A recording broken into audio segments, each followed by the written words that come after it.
I want to show you some. I want to show you the pentatonic and some of the things you can do with it. It's a pretty important scale. For those of you who don't know what it is, we can take the major scale and pull the first, second, third, fifth, and sixth intervals out of the major scale, and you get a major pentatonic scale. If you play that major pentatonic scale, starting in different positions, you'll find that in its last position you get a minor pentatonic scale, which some of you are, I'm sure, are aware of. So I want to show basically how to play those shapes, and I want to show you another way, some interesting things that happen, just so happen to lay themselves out on a guitar, which make this scale, I think, so easy for a lot of guitar players to work on. But I think it's important to learn the shapes. So I'm going to show you those, and then I'm going to show you a couple other ways to play it, which kind of emerge as you go through this exercise.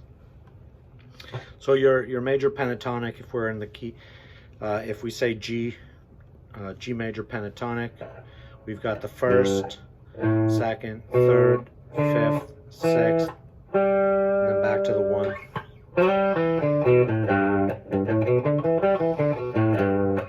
If we play it all the way up,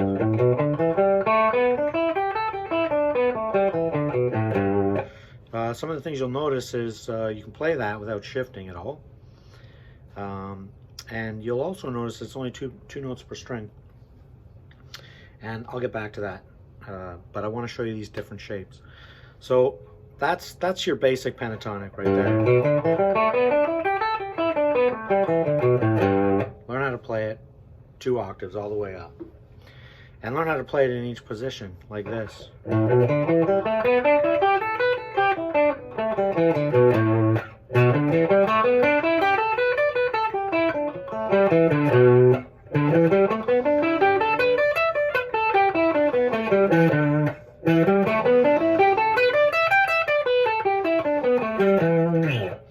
And you'll probably notice that last one there.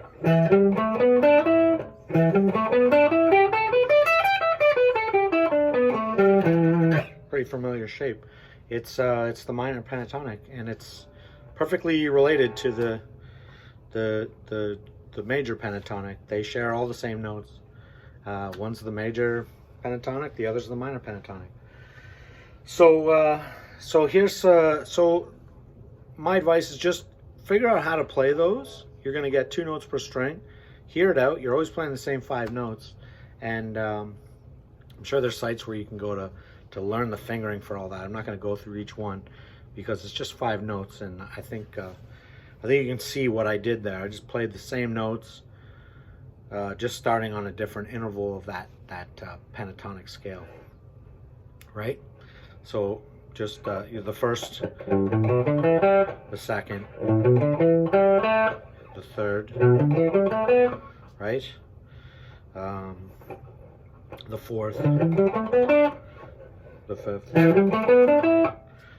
Learn those and learn how to play them in 2 octaves. And so what's cool, there's a couple cool things about this. So the fact that you've got 2 notes per string means you can hammer on and hammer off. Which means you can start like playing pretty quickly, and that applies to each of those shapes that I just showed you. Another thing that occurred to me when I went through this exercise is that I realized that I can play each of those shapes 1 note per string, and I'll show you how you do that, and it applies to all these shapes. And I think it's really cool because it opens up some interesting ways of playing this. So if I take the first position, for example, and play, you'll notice I have there's 2 notes per string. So you can kind of break those in half. So everything I'm playing with my, I guess the right side of my hand versus the stuff I'm playing with the left side of my hand. And check this out. What's really interesting is if I only play half of the scale up 2 octaves and only play like the first note of each string, I get the pentatonic scale stretched out in a way that's very, it's pretty wide open. Check it out.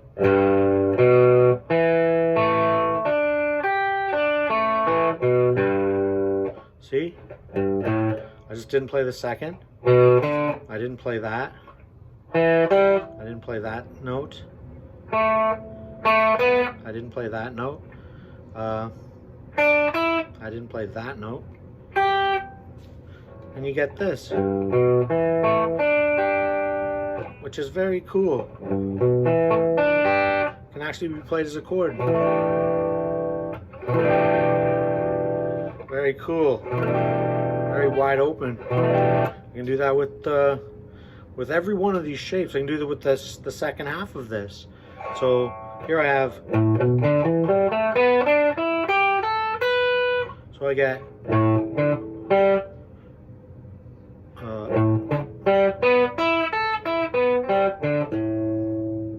And I can kind of play.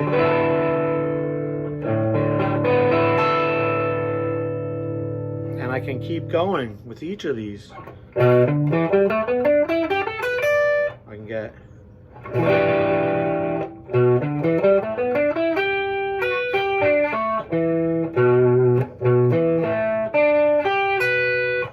Right? Same with the fifth here. Sorry, the fourth position. You can get.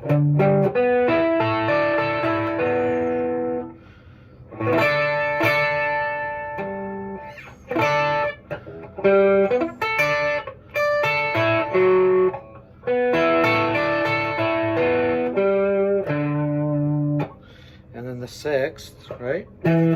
Or sorry, the fifth position, which would be starting on the E. I just play this left half.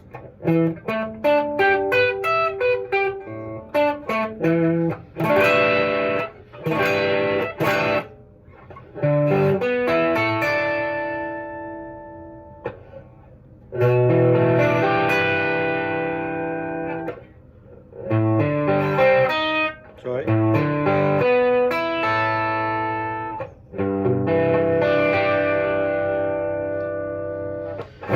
And something really, there's some interesting things you can start doing with that kind of stuff.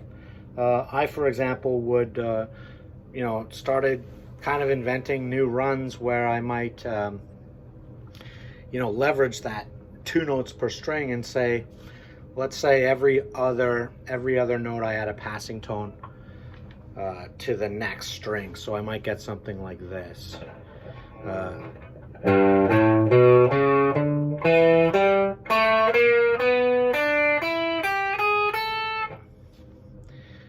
So basically all I've done is added a passing tone in between.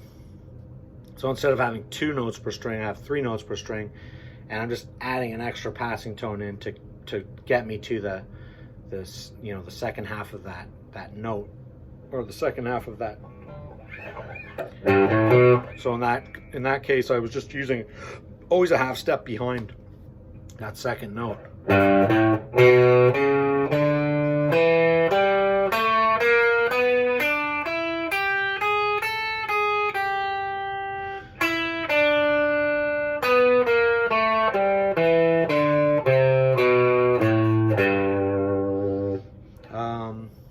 And that's kind of cool. It ends up starting to sound like pretty colorful. Same thing with, you know, you can do the same kind of thing with this vertical approach, where you might prefix some of the notes with you know, some kind of a leading tone to get you to those key. I don't want to say chordal sounds, but they can have a chordal sound quality to them. So again, like I might prefix each of the notes with a you know, a whole step above. So for G, I might go.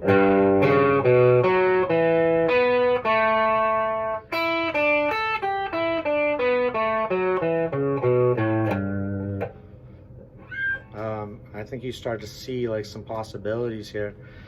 You might even And I might put a fifth in front of each of them.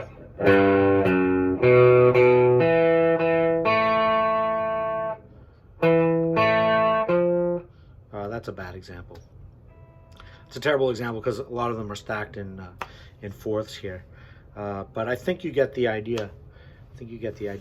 Anyways, learn that stuff. It's really useful to, you know, use as a way to kind of like coax out some interesting pentatonic-like sounds and melodic ideas using like your pentatonics as a structure, especially when you start seeing them in like vertical. This only applies to guitar, obviously, because of that, just the nature of the way it's strung. Anyways, I hope you found that inspiring. Comments, criticisms, kick me's, whatever. I'm not a guitar player, so it's not my first instrument, but I use all this stuff on bass too. So anyways, enjoy.